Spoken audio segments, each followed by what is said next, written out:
everyone. Welcome to Radioactive Real Estate. My name is Jason Eckman. I'm with Jack Real Estate Services. Next to me is the best sound engineer in the business, Jacob Stoll with Stoley Productions. We call him Stoley the producer. Our goal of the show is to bring you topics that are centered in and around real estate investing, and the housing market overall.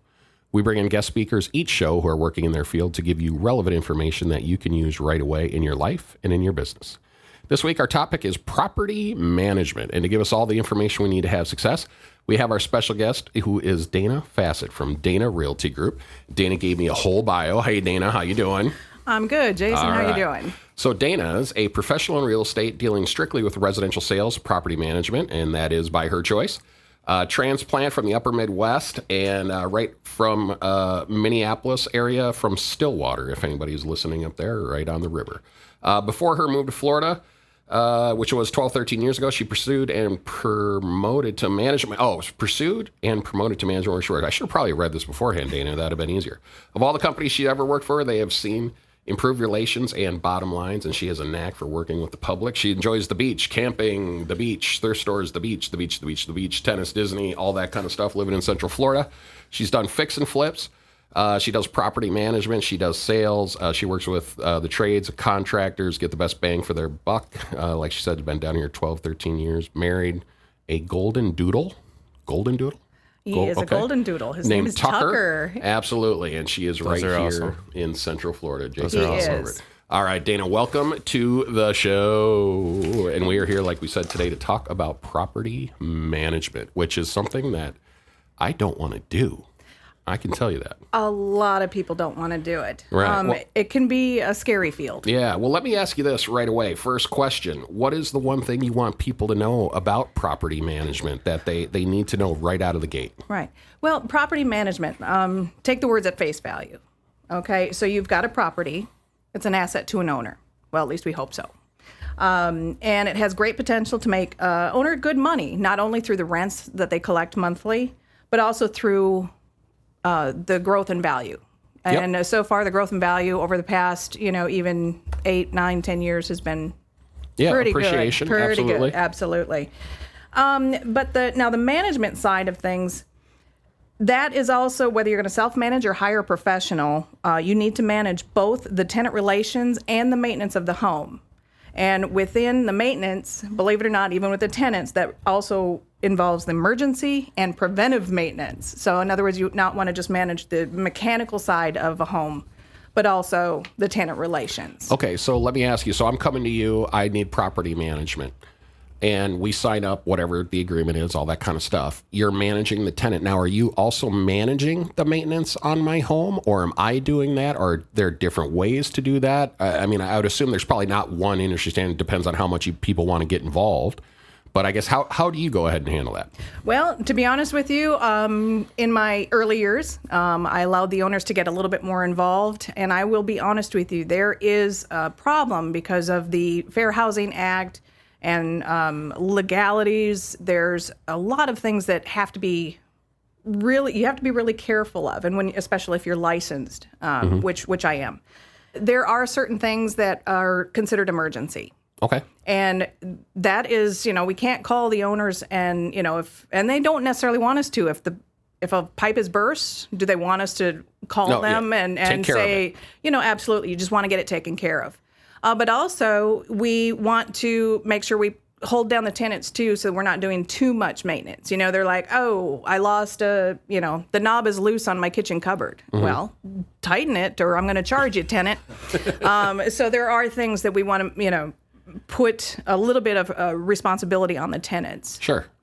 Now, how much responsibility? Because, let's say we're using me as the example, right? And I've done property management in the past. I probably didn't do it correctly. I can tell you that right now. Neither did I. In the very beginning, I can't tell you the things that I've done wrong. Yeah, absolutely. So I found out pretty quickly that I was doing it wrong. I should go find a professional. So I'm up in the same area you are. When I first started, I was in Minneapolis. So I found a property manager. She handled it all. It ended up being a lot better. Made my wife a lot happier at that point in time, too. Yes, now, we save marriages. Yeah, that's a good way to put it as well. So when I'm coming down here and I'm talking to, a property man, and you say something like the burst pipe, right? I just want you to take care of it. what level, I guess, can you go to? Like you said, some people don't want to know it all, just handle it all and send me a bill or whatever, to the people that do it. And then what are tenants responsible for, I should say, maybe in Florida? And does that vary by state? Yeah, it absolutely does. Okay. It all depends on how you design a lease. Okay. And how much responsibility you can put on a tenant. Now, to preface all this, for those that are listening, I am actually attorney-backed by the property management. This is all he does, is he represents property management companies. So he is our go-to guy. He's very, we can, constantly ask him questions. He usually replies within the same day, sometimes within a couple of hours. So we have a big firm behind us. Because of all the laws that are out there, it is the number one litigious field in real estate. Okay. Is property management. And as property managers, we're really, if you think about it, the ones that have to manage, the owners generally don't like us because they think we spend too much of their money. And then the tenants sometimes don't like us because we don't do enough. So being a property manager and being successful at it is actually maintaining the relationships. Okay. And, I find that communication works for me. It's the best way to keep calm waters and to manage, again, getting back to the tenants. I do reply to them. I do follow up with them. But at the same time, sometimes you do have to put them in their place. And believe it or not, I do the same thing with the owners, okay? If owners are too involved, you've got to keep in mind we've got several properties that we have to do, so I can't always be available to an owner like every second of every day. It just doesn't work. What I find is an owner really has to find a property manager that they get along with. It has to be a personality thing. Sure. And also, too, if you're going through and you're talking to people to interview them or companies to interview them, I would really stay away from the yes man. Sure. Yep. Sure, I can do that. No problem. Everybody I can do that. Can do anything. Right. So those that overpromise, you just need to kind of be careful of. Sure. But Now, going back to you said you're attorney-backed. Mm-hmm. When you say that, I'd assume then that not all property managers are attorney-backed. Is that the case, or is that something that in Florida it has to be? Is it a rule of law or anything, or is that just something you choose to do in your business? It is not required that we be attorney-backed. Like I said, when I first started real estate, I did it wrong. And there are forms that we have within, because I am a realtor, we have forms in a library that we all used to use. They're by the National Association of Realtors, the Florida Bar, that create these fill-in-the-blank documents. What we were finding is that they really did not protect the owner. Okay. And with the attorney-backed leases that we use, they're tailor-made to each property, to each desire. So say I work a lot, I do work a lot with people that it's their home. They want to come back to it when they move back to Florida to retire or whatever. Yeah, makes sense. So I have, I can actually add clauses to, if the owner moves back, we can give the tenant X amount of notice. So it's really just really well drafted, and the leases that are drafted by our attorneys are to protect the owner, because within the court systems, the judges have a tendency to side with tenants. Right. And so you really, and tenants are getting smart. Sure. They are getting quite savvy. So you've got to be really careful. So that's something, I guess, when I'm going to go out and I'm going to use your service, that's a question, or really anybody should ask if you're listening to the show when you're going to property management. I guess the question would be, are you attorney backed? Am I phrasing that correctly? Or do you have somebody you do? I guess, what was the question that people need to know to ask? How would they phrase that? Well, some things that they can ask them about their policies, even how much they visit a property. Are they a member of NARPM? Now, NARPM is the National Association of Residential Property Managers. I'm glad you said that, because I had no idea. I could have come up with all sorts of acronyms. I know, isn't that great? We do have a lot of lingo in our business. It's a national association. It's like the National Association of Realtors. Then you have your state chapters, and then you have your local chapters. Okay. And it's a group of property managers that we get to hear the latest and the greatest, and also the horror stories. So it's a great group of people to be with because you learn from their mistakes. And every time we hear of the new thing that's coming up, and I can actually touch on some of the new stuff that's getting pretty scary out there, about the horror stories, the things that we need to watch out for to protect the owners. All right, well, now we're going to go to a portion of the show. We call this Stoley's 3 Philosophical Questions. And this wasn't and this wasn't anything Should you could I prepare be scared? For. You should be a little scared. Okay. I think a little scared. Well, but, you know what? I can be scary, too, when it comes time to posting those notices. That's why you're in property management. That's why we love you. So we're going to turn this over to Stoley, and Stoley's going to give you 3 questions. Fire away, my friend. All right. So this is just to give the audience a different, a little different perspective of who you are as a person. So just, answer however you'd like. First question is, do you believe that there's a line between art and not art? And where would that line? Ooh, I think the line falls within the individual. Okay. But I do have my own line. Yes. Okay. Why do we dream? Ooh, why do we dream? In your opinion? Why do we dream? I think it can open up an avenue to kind of the universe as far as the possibilities. It can be in a really positive sense and focus and have you ever heard of like the reticular activator? Nope. Okay, I got that blank look. Yeah, you got 2 blank looks. Yeah, the reticular activator is like, okay, there's something that you all have been doing for, oh gosh, you've probably done it maybe at least 1,000 times since we've been sitting in this room. And the second that I tell you what it is, it'll bring it to the forefront of your mind, and you will then now notice. Blink. That's it. Yeah. So now when you blink, you're seeing the inside of your eyelids.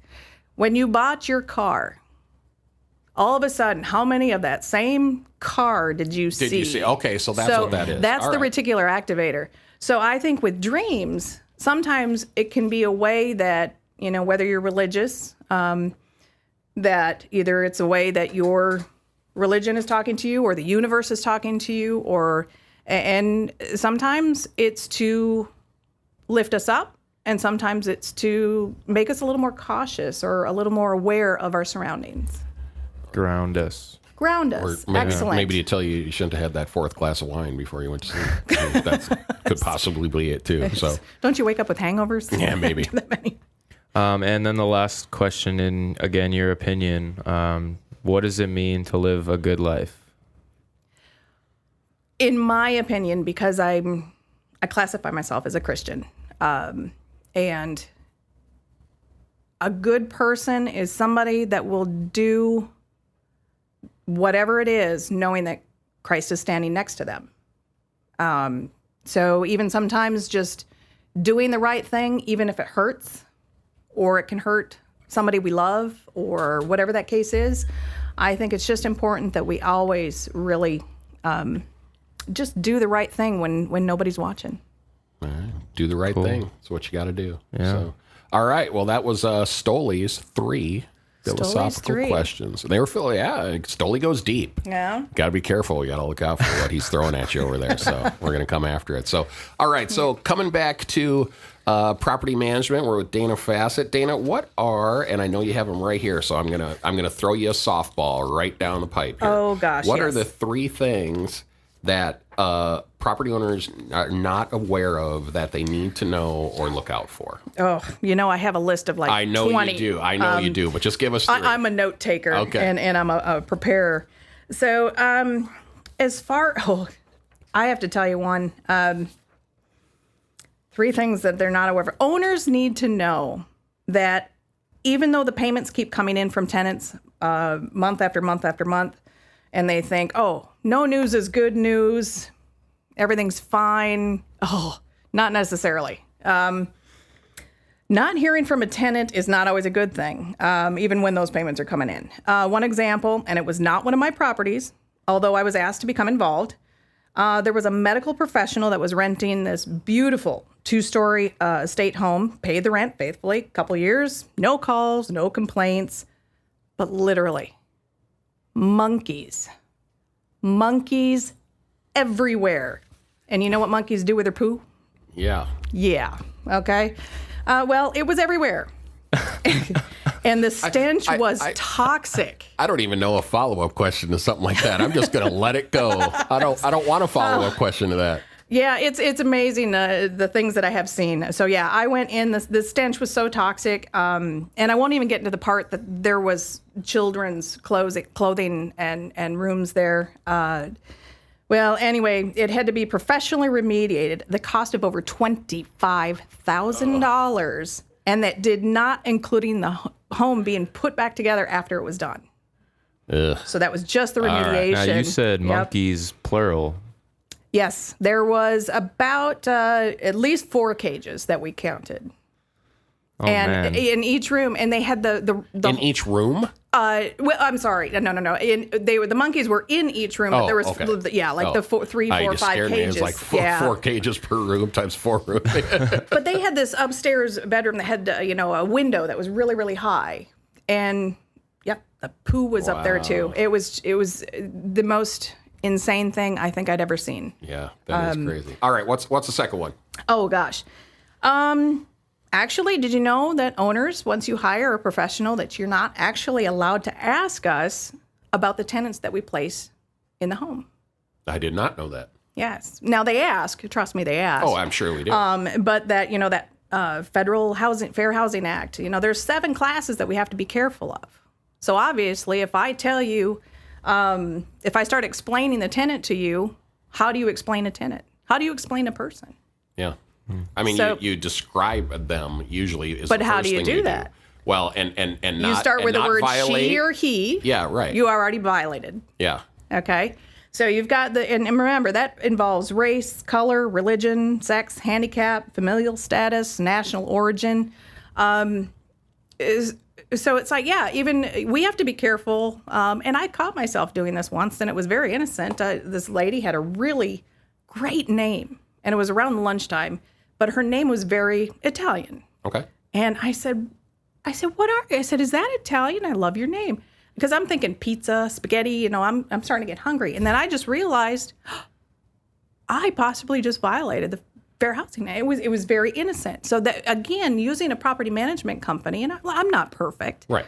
But here's such an innocent act can be construed and a serious federal violation. So really being careful about that.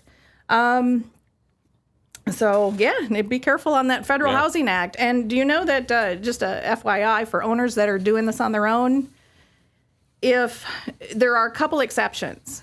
If an owner has 3 homes or less, single-family homes, they're not held to the Federal Housing Act. But for those investors out there, if you own 3 or more, or 4 and more, you are held to those same guidelines as us licensees. Oh. So you have to be very careful. And I have stumbled across this out in the field. I was helping a lady to see a house, and she was asking how old, and they had probably 30 units that they owned, her and her husband. Sure. And I looked at her and I said, you've got to be careful. I said, what you're doing is against violence. Because they're basically, instead of a novice at under 3, they're assuming you're a professional once you hit Absolutely. 3 or more. Yeah, and that's owning 3 at one time. Okay. So it's not, they can buy and sell, and I'm not condoning, going against federal housing. Right. But it's something that I never even knew was a rule. So, I mean, this is good to know, and that's why we do these type of shows. Yeah, because and there are other exceptions, too, which they can find online. Just exceptions to the Fair Housing Act. Wow. All right. What's the third one? Oh, the third one. Okay, well. Pick one. You got plenty of them here. I do. Gosh. Oh, I could just tell you so much. Oh, the story. Oh, just everything it's just amazing. You know what? I'm going to tell you about some other things to really be careful of. there are actually individuals / companies, I wouldn't call them companies, that are creating a niche for themselves as a business by creating false documentations and pay stubs in order to be able to rent a home. And it's going as far as these people are creating emails and phone numbers with extensions and portraying themselves as the company. So when we as owners or property managers or whoever call to verify, it sounds and looks like a legitimate company. So they're basically creating a fictitious profile, for lack of a better word, of a real person or a fake person? Of a real company. Of a real company. Of a real company. So it's like if you maybe didn't have a great background, great job, because we know rents are sky high right now. Sure. They're astronomical, and it is tough for people to find a rental these days. But if you didn't quite make enough money to match our requirements, you can have this company or this person create false pay stubs. That's not illegal? Yeah. Oh, it is? Okay. I was about to say, how is that not illegal? It is. You're correct, but they're so bold in putting this information out there on Facebook or Craigslist or, those types of things. So there are people that are starting to create these fictitious companies in order. Third-degree felon lying to and I agree, it's illegal. But then you get into a whole nother question of is how do you prosecute it? Who's going to prosecute? How do you how do they find the time to go out and regulate something like that? Which is a whole nother can of worms. Well, luckily we do have systems in place. You do. We do. Good to know. Yeah, we've got other companies that we use to really, and they dig deep and they truly verify. Now, are we 100% perfect at this? Absolutely not. There's no 100%. No, there is no 100%. But luckily, and I can honestly say, I have never had to fully evict anybody. Right. To this day so far. Knock on wood. I'm knocking on wood right now. Yeah. But, it's inevitable. But it's a matter of really communicating and finding the right people in the beginning. Right. And owners, if you're doing this on your own, I'm going to tell you some red flags right now. Some of the things that I kind of even tell my employees when I hire them, I said, here's the red flags. Any tenant that's in a hurry to move, red flag. Those that have the story to tell. Okay. They're trying to explain why they went to jail. They're trying to explain whatever the issue was. And then also, you have to dig into the public records. Has there ever been an eviction even filed on them? Because that means they took the time to figure out how to go after the owner instead of doing the grown-up version of let's have a chat. Okay. So, and that's how I run it. It's like, I would rather, squash the issue straight up front. If a tenant loses a job, obviously it's probably going to be hard for them to pay the rent. I may have the conversation with the owner. Hey, let's work this out because money's not going to just grow on the tree for them. Sure. Now, do the owners have to let them out? No. But I think, again, it's the communication that you have between tenant and owner and being the part of Switzerland in the middle when it comes to this and not, shaking the fist and everything else. I think it's better to kind of nip things in the bud before they happen. And you have to have a company that you trust well enough to have your back to do that type of work for you. Absolutely. Stoli, I feel like we're just scratching the surface here. This went way more than what I thought it was going to be. I mean, seriously, Dana, we could keep going for hours and hours on this. Instead, we'll just have you back for another show. Yeah, we could have just a show about Dana stories from property management. Crazy stories. There was even another one, and it's just a real short tidbit. I actually now take pictures of electric meters. I dare you to ask me why. I'm not sure I want to know.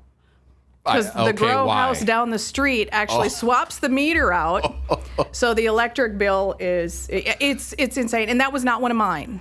Okay. But again, and these are stories when you belong to a big group of property managers. I've got stories that could last. Well, the next time that group gets together, Stoli and I may head over there.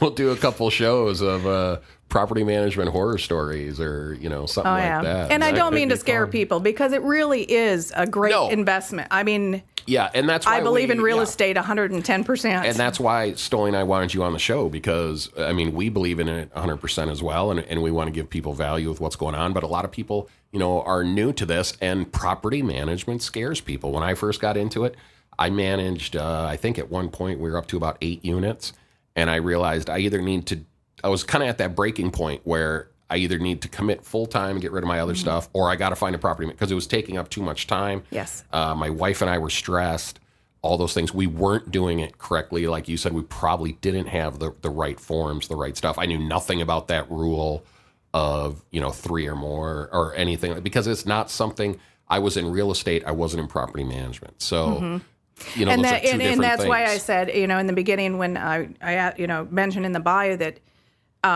I do residential sales and property management. That's it. Our licenses cover, so much more. But I chose this niche, and I've sold gas stations, things like, it just was not my passion, because I flip properties too. I have my vendors that I know, like, trust. I have them on speed dial. They know me by name. They pick up. You have the relationships, and I find that's very important, because if I do find a flip, guess what? I don't want to pay a fortune for them either. Yeah. But I want quality. Right. Absolutely. So, and that's what's important. Cool. Well, Stoli, I think we got at least another show with Dana to get in even more of this. But do you have anything else for her today, question-wise? Yeah. One, you mentioned that you pick the tenants. I do. Yes. So when an owner comes to you and they hire me, and then you're completely responsible for getting the tenant and then overseeing and managing that unit and them. Yes, absolutely. I actually get powers of attorney from owners to sign the leases, and to actually even kind of take on the utilities between move-outs. Again, it's a very litigious society, and it's just best if owners really just want to be hands-off. But no, I'm going to take care of the house, period. And I tell owners too, look, if you want to let things really run down, I'm not the person for you. But if you want to maintain that home, if you want to buy that second home, so, you're up north, and you want to retire down here in Florida, and you want to know that that home is taken care of, that's the owners that I really enjoy working for. Nice. Because I'm not going to have that slumlord thing going behind me. Yeah. So no. I want to protect that asset. And one of my tagline, Jason, you remember my tagline? Not this early. Not this one. Okay, not this early. So Fire away. I'm Dana Fassett with Dana Realty Group, and I protect your asset professionally. I see what you did there. Yeah, I like that.